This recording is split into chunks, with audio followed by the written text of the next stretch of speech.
Hi everyone. Thank you for joining me today. Ignore that. Today we are going to be talking about one of the, at the time, most wanted women, and she was investigated by the FBI and everything, and it was mostly just for social reform. And we are talking about Jane Addams. She was a prominent social reformer and was born on September 6, 1860 in Cedarville, Illinois. She was born to Sarah Addams, who unfortunately died during childbirth when Jane was only 2 years old. Her father would later marry Anna Haldeman. I'm probably pronouncing that. I could not find an accurate pronunciation that sounded like it might be right. But she was a widow and she loved the arts, and passed that on to Jane. Jane had a happy childhood, but her life was deeply affected by the Civil War, the injustices of the world, and the loss of her older sister Martha, who died of typhoid. In a photograph taken in 1868, it shows Jane with an intense, wide-eyed look and a crooked back due to spinal tuberculosis. Despite her physical ailments, she considered herself homely and was never physically robust, but her spinal problem would later be corrected through surgery. Jane Addams graduated from Rockford Female Seminary in 1881. She was valedictorian of her class of 17. However, she received her bachelor's degree only after the school had become accredited the following year as Rockford College for Women. In the next 6 years, she studied medicine, but had to give it up due to poor health. She was in the hospital from time to time, and she also traveled and studied in Europe for almost 2 years. After returning, she spent nearly 2 years thinking and writing about her future goals. In 1881, Jane Addams graduated. Sorry, I'm reading off of my notepad, and apparently I doubled. She studied in Europe for 21 months, and then spent 2 years reading, writing, and considering what her future objectives should be.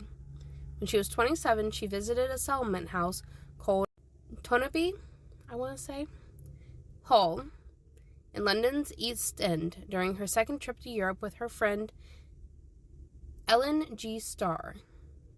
This visit helped solidify the idea in her mind to open a similar house in the underprivileged area of Chicago. In 1889, she and Miss Starr leased a large home built by Charles Hall at the corner of Halsted and Polk Street. The two friends moved in with the purpose of providing a center for higher civic and social life, instituting and maintaining educational and philanthropic, I think that's the right word, that's what the Google, enterprises, and investigating and improving conditions in the industrial districts of Chicago. The neighborhood was home to thousands of recently arrived immigrants, including Italians, Greeks, Russian Jews, Bohemians, and Irish.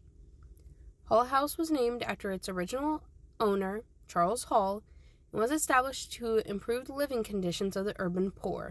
It is considered America's first settlement house. The founders, Miss Addams and Miss Starr, gave speeches about the needs of the neighborhood, raised money, and convinced young women from well-to-do families to help. They provided various services like delivering babies, nursing the sick, preparing the dead for burial, and sheltering young women from abuse.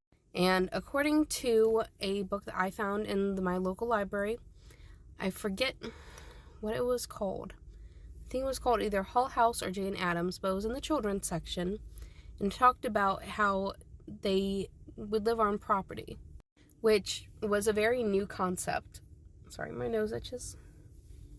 And how because of this, at one point, she had, apparently according to the book, I couldn't find anything substantiating this claim, but someone had broken into the house to steal stuff from them, and instead of punishing him by calling the police, she instead gave him a job on the property. By its second year of existence, Hull House hosted 2,000 people every week.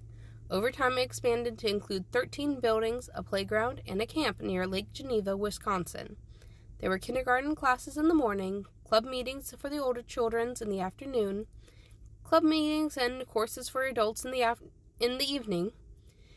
It offered virtually a night school for adults.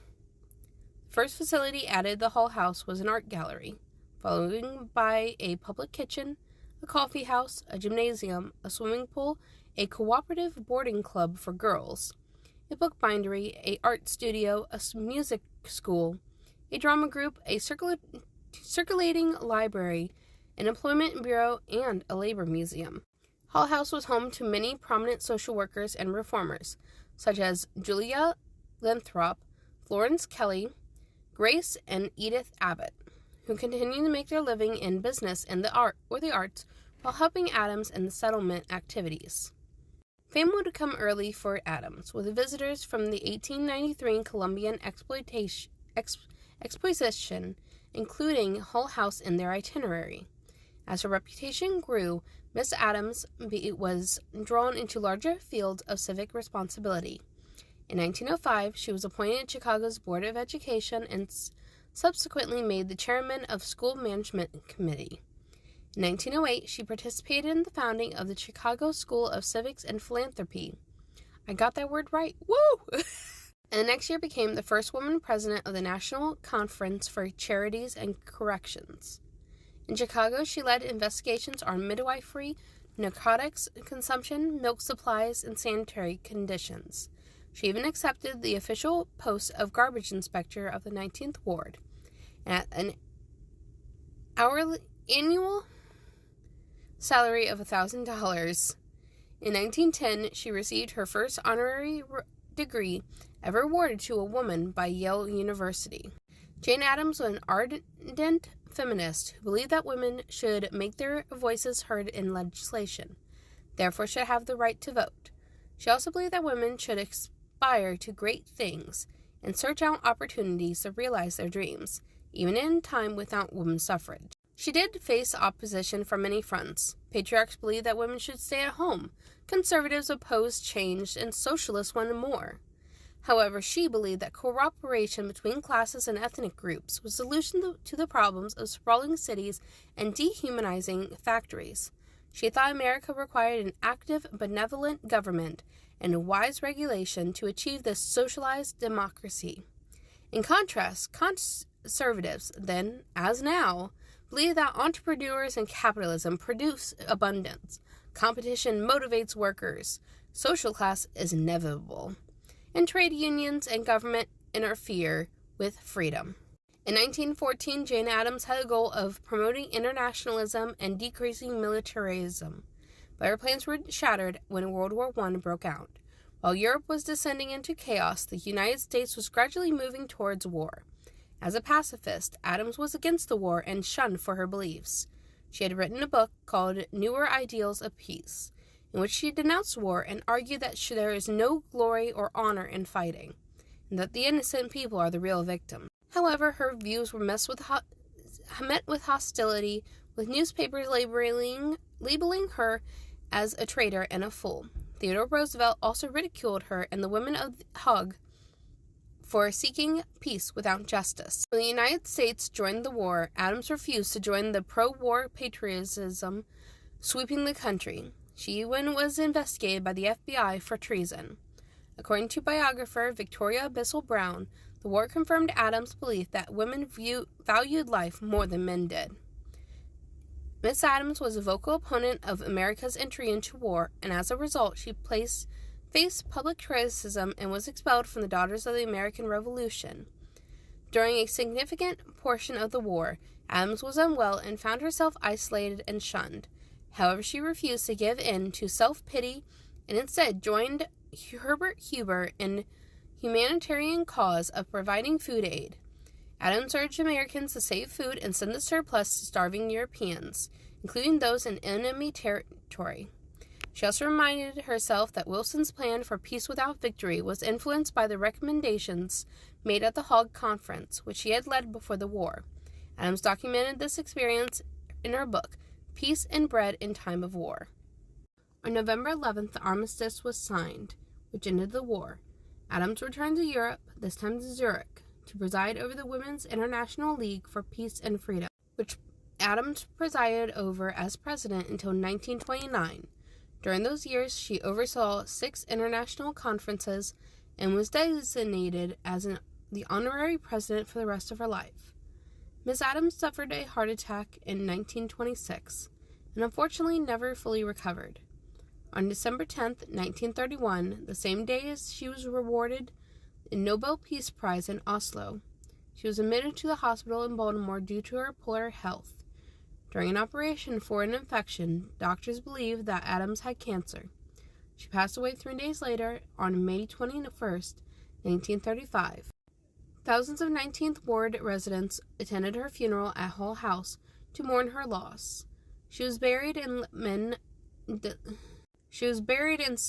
Cedarville. Oh my God, dyslexia. Next to her parents.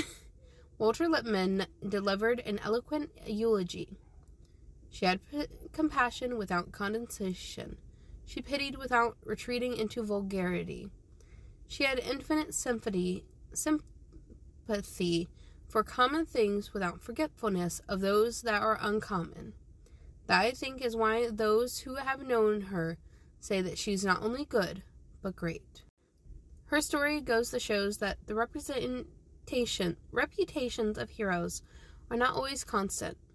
Jane Addams, who was once highly respected as the creator of Hull House and a prominent public intellectual, was later criticized for being a naive pacifist and a traitor for her country.